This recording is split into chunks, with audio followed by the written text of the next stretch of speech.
Imaginez, parce que c'est déjà dans votre Bible.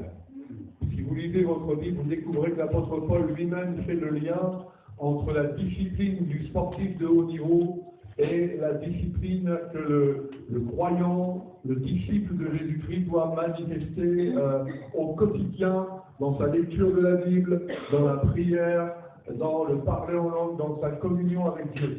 Un sportif qui ne s'entraîne pas, voilà. Il ne gagne pas. Il perd. Et un chrétien qui n'est pas, je dis bien un chrétien qui n'a aucune discipline dans la société, il vit rien. Il vit rien. Il s'ennuie en réunion. C'est long, toujours trop long. Il vient en réunion de prière parce que parfois il est obligé, hein, mais c'est long les réunions de prière. J'en avais 2-3 à l'église comme ça qui pouvaient être solution, celui-là il y en a. Plus beaucoup, mais il y en a. Donc si vous le voulez. Et puis le tome 2, mais j'en parlerai plus demain. On est parfois étonné de voir dans nos assemblées que la vocation, la première à laquelle Dieu nous appelle, c'est pas des choses extraordinaires, c'est pas de courir le monde entier, c'est pas d'avoir des vocations. Aujourd'hui, tout le monde veut être directeur de louange. Nous, à notre époque, on faisait chanter, quoi. Voilà, puis on était contents. Et non, maintenant, on veut être directeur de louange, on veut tous faire une carrière à la Hillsong, on veut tous faire son CD. Hein, moi, des fois, je reçois des CD. Et les gens me disent, est-ce que tu peux écouter ça et me dire ce que tu en penses? J'ose même pas leur dire ce que j'en pense, parce que j'ose pas. J'ai pas envie de leur faire de la peine. Tout le monde veut chanter, tout le monde veut. Mais qui veut être utile à Dieu? Le thème de ce soir, c'est bien la piété et le service. Et le texte que notre frère nous a lu met vraiment l'accent là-dessus.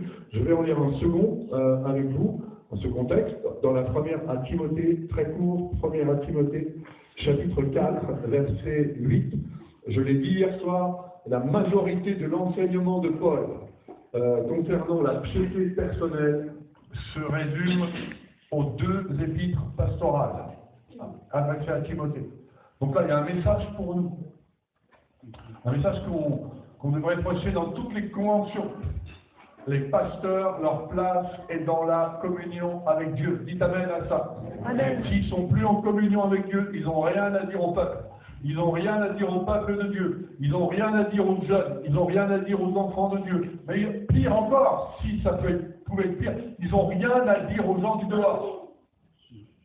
On n'est pas appelé à faire de la théorie, de la théologie, à jouer les perroquets, ou à répéter ce qu'on a entendu, on est appelé à apporter une parole qui vient du ciel. Or, cette parole qui vient du ciel, c'est que dans notre communion avec Dieu, qu'on peut la recevoir. Première à Timothée, chapitre 4, le verset 8. Exerce-toi à la piété. Le verbe, dans le texte original, le verbe exerce-toi, c'est un verbe qui a donné en français gymnastique, gymnase. C'est un verbe directement tiré du monde du sport. Encore une référence au monde du sport. En d'autres termes, si on veut être concret, entraîne-toi à la piété. Pratique l'entraînement à la piété.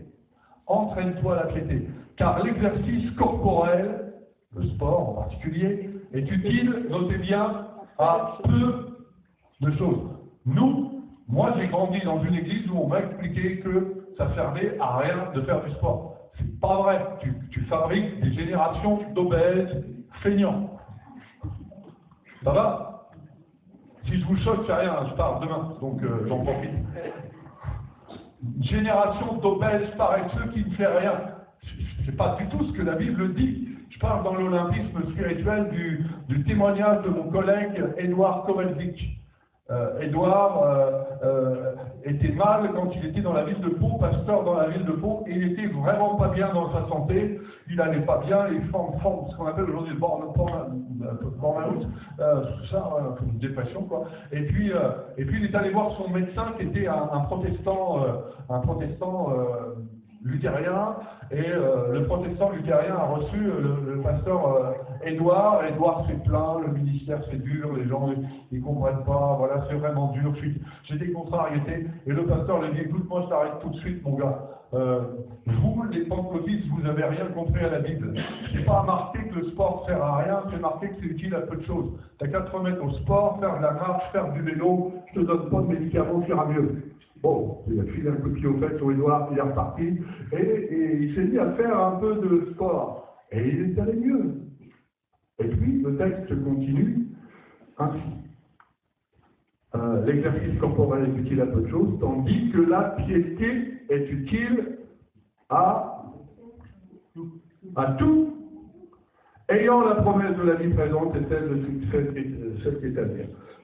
Dans la piété, il y a une influence sur notre présent, et on s'inscrit dans la piété, on s'inscrit dans les choses de l'éternité, on va chercher dans l'éternité ce dont on a besoin dans notre vie quotidienne. C'est ça que ça veut dire.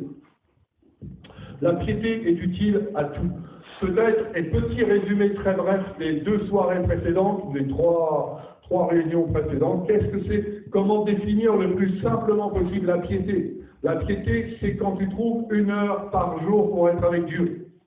Quand tu trouves le temps de lire ta Bible. Quand tu trouves le temps de lire ta Bible 20 minutes par jour. Ok? C'est pas insurmontable. Plus belle la vie, ça dure plus de 20 minutes. Et ça fait moins de bien. Hein. J'ai jamais vu un épisode de Pétanaria, mais tout le monde regarde. Je ne sais pas combien de temps ça dure, mais 20 minutes pour lire ta Bible. 10 minutes pour prier, pour t'adresser à Dieu. Si, comme tu nous l'as rappelé, tu es baptisé du Saint-Esprit, 10 minutes pour parler en langue tous les jours. Et puis si tu as encore un peu de temps, parce que 20 plus 10 plus ça fait pas 1 heure, ça, tu écoutes ce que Dieu a à dire. Et ta vie ne sera plus jamais la même. La pratique de la piété, c'est aussi simple que ça. Faites ça, et votre relation à Dieu, votre relation aux autres, votre relation à l'Église ne sera plus jamais la même. Vous serez des gens utiles. C'est pas moi. J'ai eu peur. Je reviens au texte de Acte 10. On a un exemple de piétiste, un exemple de pasteur, un exemple de croyant, de disciple utile. Et il est utile pourquoi? Ça s'ouvre tout de suite, dès le début. On a la référence tout de suite. Pourquoi cet apôtre Pierre est utile? Il est utile parce qu'il a une vie de piété personnelle à la maison. Ça va, vous m'écoutez ou pas? Si vous ne m'écoutez pas, je rentre. Tout de suite, d'emblée, on a le secret. Ce gars est utile parce qu'il a une vie de piété à la maison. Il est chez lui, il est midi. Alors les puristes vont vous dire, on en a toujours qui sont plus spirituels que Dieu, hein, partout, donc ils vont vous dire, oh là, un pasteur qui prie à midi, qu'est-ce qu'il faisait avant? Il ne pouvait pas prier plus tôt. Là, tu as toujours des gens plus spirituels que Dieu. Bon, ceux-là, moi, je les laisse à leur illusion. Je ne sais pas ce qu'il a fait avant. En tous les cas, à midi, lui, il prie. Et au fond, peu importe le moment de ta journée où tu trouves un instant pour être avec Dieu, il est en communion avec Dieu, c'est le moment qui te convient le mieux. J'ai un gars dans l'église, il commence tous les jours à 4 heures du matin. Il m'expliquait, il me dit, pasteur, je commence à 4 heures du matin. En fait, il commence à 5 heures. Il est debout à 4 heures tous les matins. Il dit, je ne peux pas, moi, me lever 1 heure avant, à 3 heures pour lire ma vie, pour prier. Je suis trop fatigué, je m'endors. Alors, pasteur, voilà ce que je fais. Je vais travailler. Je fais ma journée.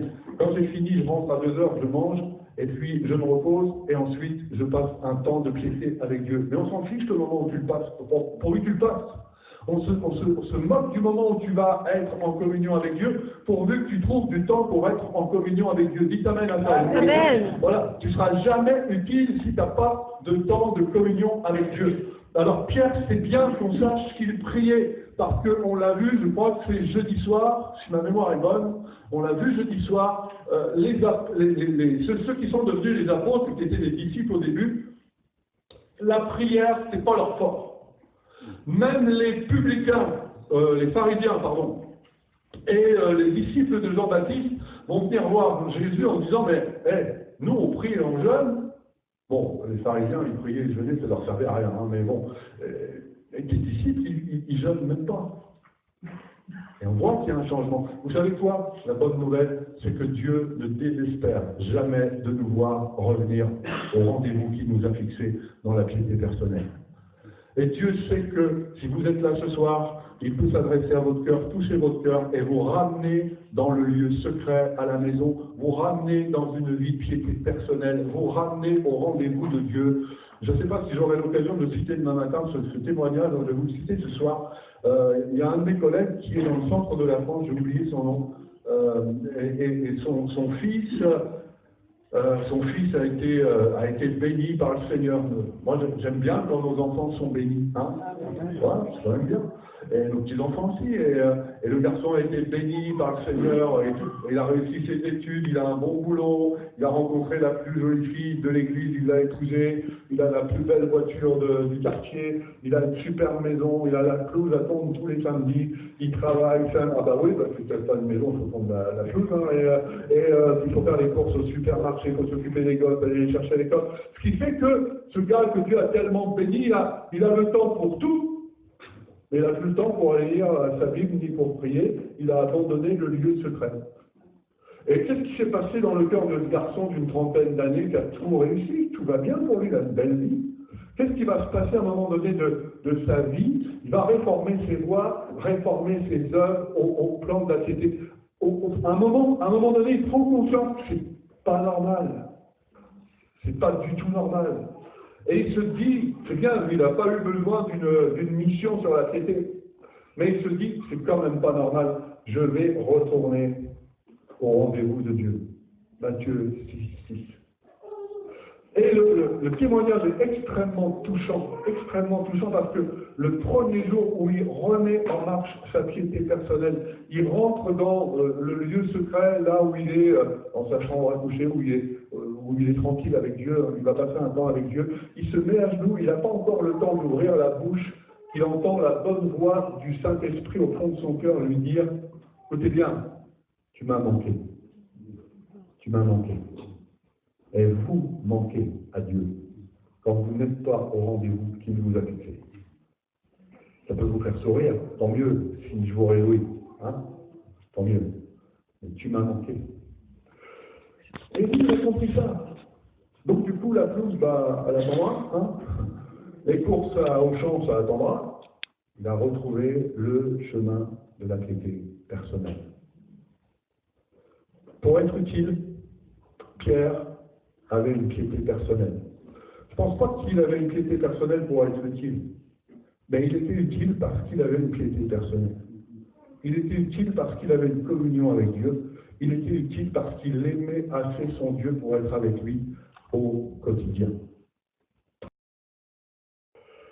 Le jeûne et la prière, ce n'est pas une affaire d'estomac, c'est une affaire de cœur. Notez-le, ça.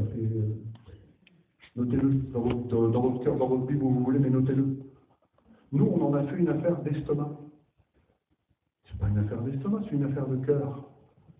Et si ton cœur est engagé, même si tu jeûnes un repas, tu vas avoir des victoires, alors que des gens qui sont dans des concours idiots et qui multiplient les jours de jeûne pour impressionner les autres et Dieu n'ont aucun résultat. Pierre, il a eu faim. Moi, je connaissais un monsieur qui priait tellement qu'il n'a pas vu que ses enfants étaient en train de déraper. La piété n'est jamais destinée à nous couper des réalités des autres. La piété ne te coupe pas de ton épouse, mon frère, ni de tes responsabilités à l'égard de ton épouse. Ma sœur, ta piété ne doit jamais te couper de ton mari.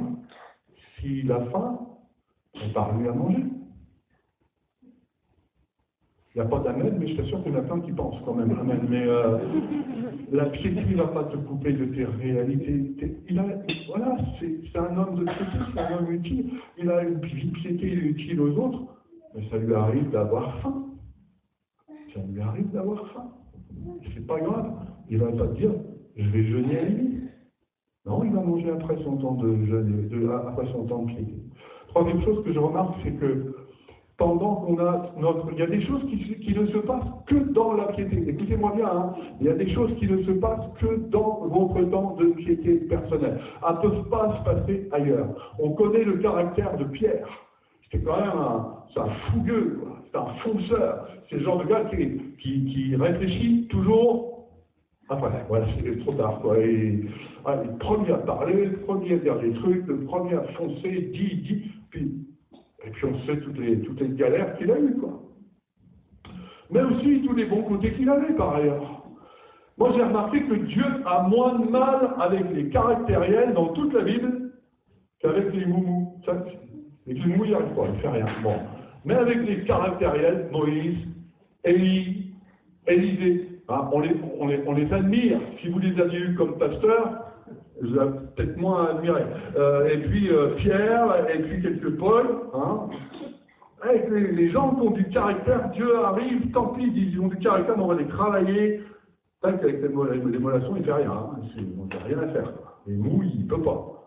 Mais voilà. Mais quand même, Pierre, c'est un têtu. Et dans son temps de piété, Dieu va se révéler à lui. Et c'est pendant son temps de piété que Dieu va changer sa vision des choses, sa vision des gens. Et c'est une véritable révolution. Vous allez voir pourquoi on est concerné par ce texte. C'est une véritable révolution chez Pierre. Et l'histoire de la nappe qui descend du ciel, des animaux impurs, de la voix qui lui dit « tue et mange », de la réponse de Pierre qui résiste encore à Dieu.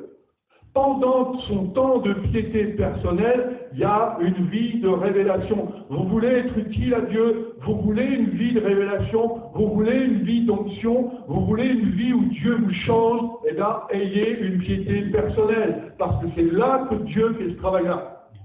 C'est pas dans les réunions de l'église qu'il fait ce travail-là, hein, mon frère. C'est pas dans les réunions de l'église. Les réunions de l'église peuvent être un plus. Elles sont un plus. Mais c'est dans ces moments-là que Dieu nous change. C'est dans ces moments-là que Dieu nous révèle ce qu'il veut faire avec nous. C'est dans ces moments-là que notre caractère retord est transformé. C'est dans ces moments-là que Dieu oriente notre service vers quelque chose qui va être béni et utile. Pourquoi on est tous concernés par ce texte? Et pourquoi on est tous concernés par la piété personnelle de Pierre? Parce que si ce jour-là, il avait dit « Je suis fatigué, je n'ai pas prié », on ne serait pas là ce soir. Oui, je vous le répète, ça. Imagine le gars dit « Aujourd'hui, je n'ai pas envie de prier. Hein. » Ça n'arrive jamais. Bon, en fait, ça arrive tout le temps. Tout le temps. T'as peut-être des chrétiens, t'as prié là? Non, aujourd'hui, non. Pas envie. Non, aujourd'hui, j'ai regardé les feux de l'amour, ça change de Plus belle la vie, donc voilà, donc pas le temps de prier, tu comprends là, et puis pas le temps de lire ma Bible non plus, j'avais autre chose à faire, quoi. Voilà. Imaginez qu'il ait dit ça, le gars. Et aucun de nous n'est là. Aucun. Parce que ce jour-là, dans son temps de piété personnelle, c'est l'évangélisation des païens qu'il est en train de découvrir comme étant essentielle. Or, vous et moi, on n'aurait pas connu l'évangile s'il n'avait pas eu ce temps de piété. Si vous n'êtes pas convaincu de l'importance de la piété personnelle, revenez sur ce texte. Je passe vite, enfin, j'ai dit ce que j'avais à dire là-dessus. Bon, et moi je me souviens avoir reçu un appel d'une jeune femme comme ça qui m'expliquait, elle me dit, il faudrait me marier. J'ai besoin d'une direction. Je veux qu'on m'aime. Hein, les filles, c'est les filles, quoi. Voilà, bon, voilà, donc tout un programme, et moi j'ai fait mon travail. Je lui ai dit, écoute, alors, en prenant toutes les précautions qui s'imposent, je lui ai dit, entre dans ta chambre pour prier, hein, je me suis dépêché de lui dire que c'était pour prier, je lui ai dit, entre dans ta chambre, ferme ta porte, prie, et Dieu va te conduire. Dieu va te diriger. Ouvre ta Bible, lis ta Bible, prie tous les jours, trouve du temps pour être avec Dieu, et tu trouveras une révélation. J'ai bien fait ou pas? Vous savez ce qu'elle m'a répondu? Non. Ouais, mais je dis, attends, moi je peux rien faire, regarde, je suis déjà marié, donc je peux rien faire pour toi. Non, des fois, on est très clair. Donc je suis déjà marié.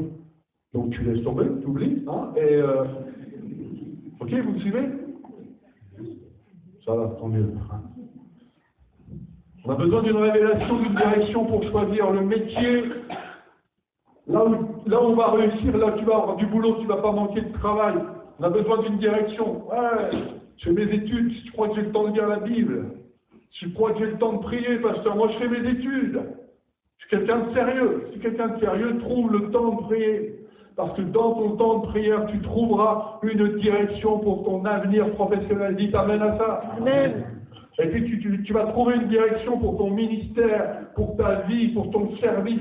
Quelle place pour moi dans l'Église? C'est dans ta piété personnelle que Dieu te montrera ce qu'il attend de toi.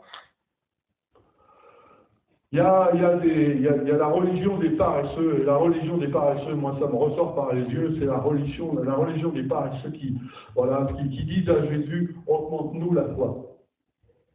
Vous avez remarqué que cette prière des disciples, Jésus ne l'a jamais exaucée.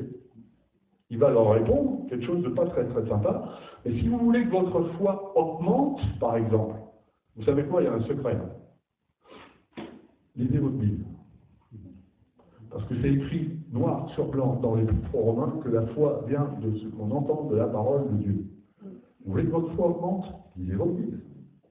Vous voulez avoir des paroles de foi? Vous voulez vivre dans la foi? Être dans une dimension prophétique, une dimension de foi? Lisez votre Bible. Revenez à la piété personnelle. Vivez dans la piété personnelle. Je vais vite, j'avance, pour vous dire que dans le cadre de cette piété personnelle de l'apôtre Pierre, on découvre que la vie du Saint-Esprit va se manifester. Alors moi j'aime bien ça parce qu'il va prier. Mais il ne va pas faire que prier. Je ne sais pas si vous avez ce problème-là à Saint-Brieuc. Nous, on l'a, c'est 26 ans que je suis pasteur au même endroit et ça fait 26 ans que j'ai le même problème. Dans les réunions de prière, moi je me plains pas. On commence à prier à 19h30, le mardi soir, ça peut prier jusqu'à 20h30 non-stop. Et c'est une bénédiction. Je vous dis, c'est une bénédiction. Pour trouver ta place, tu as du mal. Mais tu as toujours 2 ou 3 personnes qui n'ont pas compris le principe, quoi. Et qui n'apprennent pas à te raconter leur vie. Ça m'agace. C'est pas bien, mais ça m'agace. Et t'as beau leur dire, gentiment, poliment, moins gentiment, toujours aussi poliment, mais moins gentiment, t'as beau les couper. Alors, je ne fais même plus, ça me fait de la peine maintenant, mais... Ah non, il faut qu'elle te raconte toute leur vie. Seigneur, tu vas bénir mon frère. Tu sais que mon frère est venu aux réunions, et on s'en fiche, quoi. On n'en a rien à faire, comme si Dieu ne savait pas. Je vais prier pour ton frère. Seigneur, bénis mon frère. Amen. C'est bon, ça suffit. Moi, ce que j'aime dans le texte, c'est que Pierre, il n'a pas fait un monologue. Alors, il a prié, et il a quand même laissé le temps à Dieu de lui répondre. Nous autres, les pasteurs, on a un vrai problème. Je ne sais pas, Hervé, comment toi tu le vis. Moi, je sais que parfois, ça me pèse. C'est que quand on ne va pas bien, et ça arrive qu'un pasteur n'aille pas bien. Je sais que beaucoup s'imaginent qu'un pasteur va toujours bien. Non, moi, je vous dis qu'il y a des jours où je ne vais pas bien. Et parfois, je suis passé par des moments très difficiles dans ma vie. Et dans ces moments-là, vous n'avez personne à qui parler. Personne. Parce que tu n'as pas un pasteur pour toi. Et j'ai vu ça il n'y a pas longtemps, je me suis fait opérer au mois de septembre, où des gens sont venus me trouver dans l'église, c'est des gens qu'on aime, quoi, mais il n'y a pas de souci. Et ils viennent me voir, comment est-ce que tu vas, pasteur? Et moi, j'essaie de répondre. Et aussitôt, ils embrayent sur leurs problèmes. Au fond, ils s'en moquent pas mal, comme vous verrez. Ce qui les intéresse, c'est que moi, je les écoute. Mais c'est pas grave, moi, voilà.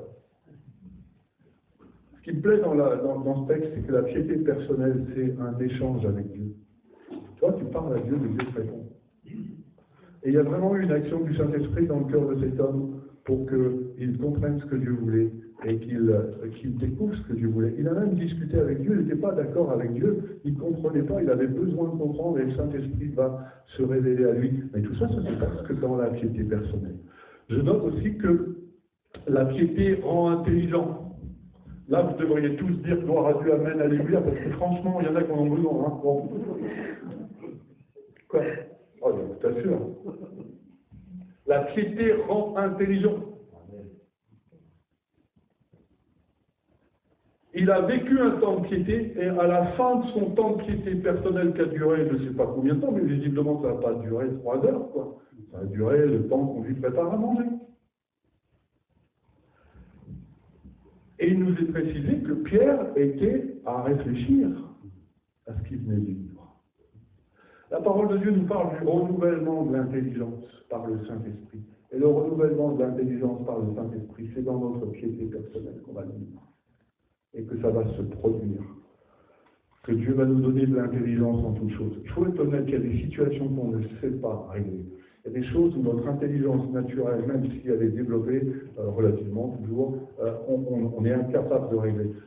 L'intelligence du ciel va nous être communiquée dans nos temps de piété personnelle. Savoir répondre à chacun comme il faut répondre, ça c'est pas dans une école biblique qu'on apprend, nous autres les pasteurs, c'est dans notre intimité avec Dieu, dans notre communion avec Dieu. La piété qui rend intelligent.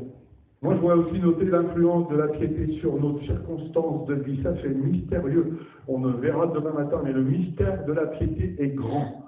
Et quand on a un temps de piété personnelle, on ouvre la porte. Mon frère, ma sœur, si tu as un temps de piété personnelle, tu lis ta Bible, tu pries, tu ouvres la porte à l'action mystérieuse de Dieu dans les circonstances de ta vie. Quand tu pars le matin à l'école ou que tu pars le matin au boulot, tu ne sais pas du tout de quoi ta journée va être faite. Tu ne sais pas du tout de qui tu vas avoir sur ton chemin. Tu ne sais pas qui tu vas rencontrer. Moi, je note que sortant de son temps de piété personnelle, de sa relation avec Dieu, de sa communion avec Dieu, de ce moment fort qu'il vient de vivre dans son intimité avec Dieu, et les circonstances, Dieu les a dirigées. Immédiatement, ceux que Corneille a envoyés arrivent chez lui, se présentent à lui. C'est le timing de Dieu. Si vous voulez être dans le temps de Dieu, ni en retard, ni en avance, ayez une piété personnelle. Si vous n'avez pas de piété personnelle, vous allez rater de belles occasions d'être utile à Dieu et de belles occasions de faire la volonté de Dieu. Ça va, vous me suivez toujours? Le timing de Dieu, l'influence de la piété sur nos circonstances de vie. Je peux vous raconter un très court témoignage. Un matin, je crois que c'était vers le mois de novembre 2012, je crois, ou 2013, je ne sais plus, peu importe l'année. Moi, je me réveille le lundi matin pour avoir mon temps de piété personnelle comme tous les matins. Et comme ça peut arriver parfois, ça arrive à tout le monde, et ça m'arrive en tous les cas à moi, peut-être pas à vous, mais à moi ça m'arrive. Et là, je lis ma Bible et franchement, je comprends rien. Mais rien. Je suis pas. Je fais un effort, je reviens, je comprends rien. Et ça m'agace. Je parle en langue et j'ai la tête ailleurs. Je prie et ma prière, elle n'atteint même pas le plafond. Enfin, c'est pas qu'elle dépasse pas, non, mais elle n'atteint même pas. Et si je dois noter mon temps de prière et mon temps de piété personnelle ce matin-là, qui a duré comme d'habitude 1 heure, je vais mettre 2 sur 20 à peu près. Je suis très mécontent. Je suis très fâché après moi. Je n'y suis pas du tout. Et dans ce temps de prière, j'ai prié pour un cas bien précis parce que ça me pèse. C'est peut-être d'ailleurs ça qui me pèse et qui fait que, bon, c'est un vrai souci. On a un souci dans l'Église avec une famille qui nous embête, avec un mariage qui va avoir lieu. Vous savez, les histoires de famille dans les églises, on n'en veut pas. Gardez-les dans vos familles. Ah oui, quand vous les gardez dans vos familles, c'est une bénédiction, je vous assure, pour nous. Ça, on n'en veut pas. Non. Et c'est un malin plaisir que certains ont à nous les ramener. Et franchement, c'est peut-être ça qui me soucie. Moi, j'ai prié pour ça le matin. J'ai dit au Seigneur, j'arrive pas à régler ce problème-là. Ça fait des années que ça dure. Ça fait des années que ça nous pose un problème. Seigneur, j'y arrive pas. Mais je vous dis, je sors de là contrarié au possible. Et un malheur n'arrivant jamais seul, J'arrive dans la cuisine, le café n'est pas fait. Je dis à ma femme, mais qu'est-ce que... pourquoi je t'ai épousé, tu vois, pour le café il n'est même pas fait. Hein. Je sais pas, je vais faire le jus d'orange dans ma grande montée, je vais faire le jus d'orange, et là, le presse fruit, il est monté. Il n'y a rien qui va, quoi. Rien. Et bien entendu, ça te fait rire, toi. Ah, du vécu, là, je sens qu'il y a du vécu, là. Et là, le téléphone, tu fais le café, comment pas? Bon, pas bien, mon gars. Et là, le téléphone sonne. Je sais pas quelle heure il est le matin, quoi. J'ai un collègue, il a le don il n'est pas dans les ADD, mais il a le don de m'appeler à des heures impossibles, le matin. Ah, je suis sûr que c'est lui, quoi. C'est pas possible. Mais ce frère, vous le dites, c'est entre nous, hein. Ce frère, il a une dimension, c'est un prophète. J'ai vécu des choses incroyables avec lui. Incroyable. C'est pas pour ça que ce matin-là, j'avais envie d'y parler, hein, du tout, mais c'est un vrai prophète. Il a une parole prophétique incroyable, remarquable. Et de l'initié au téléphone, bah, c'est lui. Ma femme décroche, elle vient me voir et elle me dit, c'est Daniel. Je dis, je suis pas là. Et ma femme a remis le communiqué, elle dit, tu n'es pas là. Des fois, ça marche pas comme nous, les femmes. Bon, et je prends le téléphone. Ouais, Daniel, tu veux quoi? Je suis pas aimable, quoi. Je suis pas du tout aimable parce que café, papa, pas rien, bon, le thé, rien, bon. Et ouais, mais Samuel, je te dérange, je sais même que je te dérange, mais excuse-moi, je te dérange, mais je viens de sortir de mon temps de piété avec Dieu, je viens d'avoir ma communion avec Dieu, j'ai une parole de Dieu pour toi. Je dis, ouais, dépêche-toi, c'est pas le jour, s'il te plaît, fais vite. Il comprend que je suis agacé, là, je sais pas pourquoi, lui. Et il me dit, écoute, voilà, ce matin, tu as prié pour tel sujet. Tu as prié pour cette situation qui te pose un problème dans l'église à propos d'un couple et d'une famille. Dieu a entendu ta prière et il l'a exaucé, le problème sera réglé demain. Je me suis pris une leçon là, grave. C'est que quand même tu sens qu'il rien dans ton temps de piété, Dieu est là et il sait et il entend. Dites Amen. Amen. Voilà. Donc ça m'a mis de bonne humeur, ça allait mieux. Et l'influence de la piété dans nos circonstances, quand bien même tu sens rien, ton Dieu est là dans le lieu secret et il entend. La rencontre de deux piétistes. Moi j'aime bien cette histoire avec Corneille. Et ça, moi j'en parle demain matin. Je parle de Corneille demain matin, donc je ne vais pas trop en parler ce soir, mais j'ai souvent prêché sur la prédication de Pierre, la prédication qui fait descendre le feu du ciel. Jusqu'au jour où je me suis quand même rendu compte que ce n'était pas tout à fait juste. Ceux qui ont fait Solidéo avec moi en 2010, qui était là? Levez la main. 3. Toi, tu n'étais pas là, toi, non? Ah, ça veut dire enceinte. Bon, ouais. Sam, tu te rappelles de la réunion à Pincol? Ah, bah, tu dois t'en rappeler, hein, parce que moi, je prêche sur la piété de l'adorateur. Et puis, je suis pas vraiment... voilà, ça n'a pas été simple d'être là. Bon. J'ai à peine fini de prêcher, on a 5 baptêmes du Saint-Esprit. Moi, je touche même pas aux gens, on dit pour rien. 5 baptêmes dans le Saint-Esprit. Tu te souviens, Julien? 5. Les frères et sœurs, ils sont dans l'adoration, ils tombent sur leurs genoux. Samuel s'est baptisé dans le Saint-Esprit, il a tout ce travail. Tu te souviens? Formidable. Mais c'est exactement l'histoire que Pierre va vivre. Alors, je ne veux pas dévoiler le message de demain matin, mais Corneille, il avait une vie de piété. Corneille, il priait. Et Pierre, et c'était un pasteur qui priait. Nous, on veut des réunions comme ça. Bon, apparemment, il y a que moi, mais bon, qui veut des réunions comme ça? Pendant que tu prêches, le Saint-Esprit tombe. Pendant que tu es en train de prêcher, le Saint-Esprit agit, donne la repentance. On veut ça. Et si on veut ça, c'est bien un pasteur qui a une vie de piété. Mais si l'Église n'a aucune piété, on n'aura jamais ça.